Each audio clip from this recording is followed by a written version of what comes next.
నమస్తే, welcome to our channel. నేను మీ సిరి. First phase polling అయితే అయిపోయింది. దీని తర్వాత నరేంద్ర మోడీ గారి కాన్సన్ట్రేషన్ అయితే ఏపీ మీద పడింది. మరి దీని ప్రభావం ఎలా ఉండబోతుంది ఏంటి? సో ఈ అంశాన్ని మనకు వివరించడానికి మనతో పాటు ఉన్నారు ప్రముఖ senior journalist, political analyst CS Rao గారు.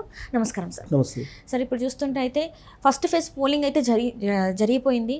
కానీ ఇప్పుడు ఏంటంటే నరేంద్ర మోడీ గారి మొత్తం కాన్సన్ట్రేషన్ అంతా ఏపీ మీద పడినట్టు మనకు తెలుస్తుంది. సో రానున్న రోజులలో అసలు ఎలా ఉండబోతుంది అంటే ఇప్పుడు ఈ పోలింగ్ ప్రభావం అక్కడ చూసుకున్నట్టయితే కొంచెం డిఫెన్స్లో పడినట్టు అనిపిస్తుంది. మరి ఇప్పుడు మోదీ గారి కార్యాచరణ ఎలా ఉండబోతుంది సార్? ఒకటి ఏంటంటే ఫస్ట్ ఫేజ్ పోలింగ్ అయిపోయిన తర్వాత మేజర్ ఆల్మోస్ట్ 100కు పైగా సీట్లలో జరిగింది ఫస్ట్ ఫేజ్ పోలింగ్ ముగిసిన తర్వాత పోలింగ్ ముగిసిన తర్వాత జనరల్గా ఇన్ఫర్మేషన్ వస్తుంది. ఏ విధంగా పోలింగ్ జరిగిందా, అనుకూలంగా జరిగిందా, ప్రతికూలంగా జరిగిందా అనేది ఒక అవగాహన, పూర్తి స్థాయిలో కాకపోయినా కొంతమేరకు అవగాహన కలుగుతుంది.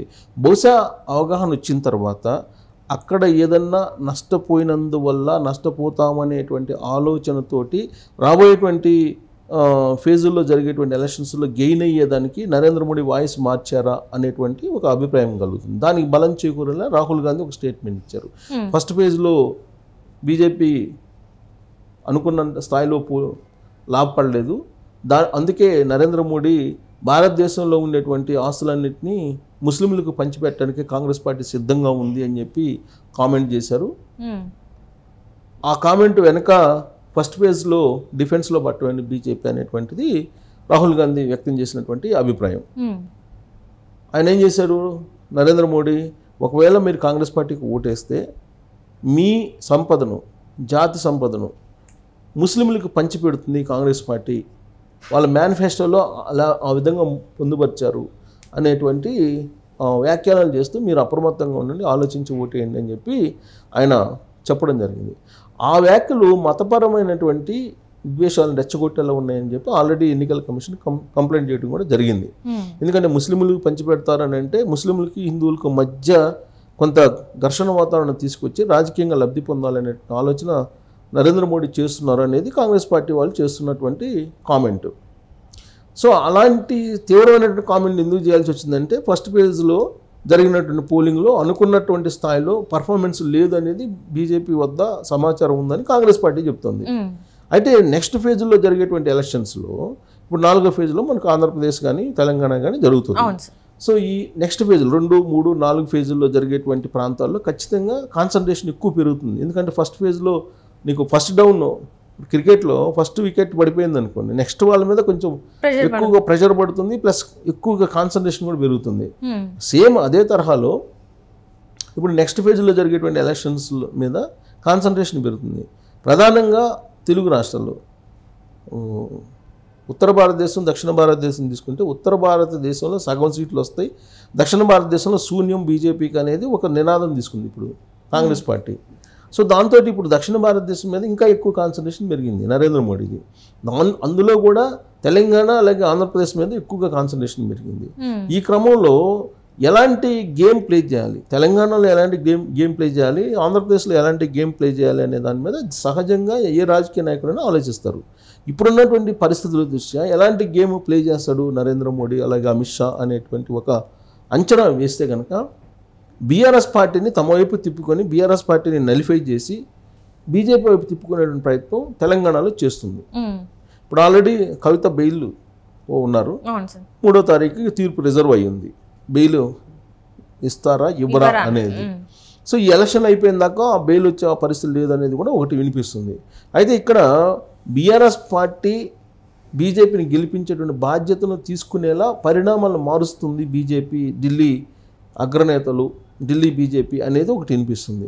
సో బీఆర్ఎస్ పార్టీ సపోర్ట్ తోటి బీజేపీ 2 digits అంటే 10 నుంచి 12 స్థానాలు గెలుచుకునేదానికి ప్లాన్ చేస్తుంది అనేది ఇప్పుడు కాంగ్రెస్ పార్టీలో కూడా అంతర్గతంగా చర్చ జరుగుతుంది. బీఆర్ఎస్ పార్టీ బీజేపీ 2 ఒకటే అయ్యాయి అనేది కూడా చెప్తున్నారు. రేవంత్ రెడ్డి కూడా బహిరంగ మీటింగ్లో కూడా చెప్తున్నారు కదా. సో కాబట్టి ఇక్కడేమో ఒక రకమైనటువంటి గేమ్ ప్లే చేస్తున్నాడు. వీలున్నంత వరకు బీఆర్ఎస్ పార్టీని బలహీనపరిచి ఆ ఓట్ బ్యాంక్ని బీజేపీ తీసుకోవాలనే ప్రయత్నం, దానికి కోఆపరేట్ చేస్తే ప్రతిఫలంగా కవితకు బెయిల్ ఇలాంటివన్నీ ఏదో చెప్తున్నారు. దాంట్లో నిజమా అబద్ధం తీసేస్తే ఇక ఆంధ్రప్రదేశ్లో ఎలాంటి గేమ్ ప్లే చేసే అవకాశం ఉంది నరేంద్ర మోడీ అని అంటే ఇప్పటి వరకు ఏంటి బీజేపీ పొత్తులో ఉంది కాబట్టి 100% జనసేనకి తెలుగుదేశం పార్టీకి కోఆపరేట్ చేస్తుంది బీజేపీ అని భావిస్తూ ఉన్నారు. కానీ జరుగుతున్నటువంటి పరిణామాలను బట్టి ఏమర్థం అవుతుంది, జగన్మోహన్ రెడ్డికి ఇండైరెక్ట్గా సపోర్ట్ చేస్తున్నారు అనేటువంటి అనుమానాలు మాత్రమే ఉన్నాయి ఇప్పటి వరకు. అందుకే ఆయన చీఫ్ సెక్రటరీని కానీ డీజీపీని కానీ మార్చలేదు. అలాగే ఆంధ్రప్రదేశ్లో జరుగుతున్నటువంటి దాష్టికాలు ఉన్నాయి చాలా, వాటికి సంబంధించి పోలీసులు ఇప్పటికి కూడా వైఎస్ఆర్ కాంగ్రెస్ పార్టీకి అనుకూలంగా వ్యవహరిస్తున్నాయి.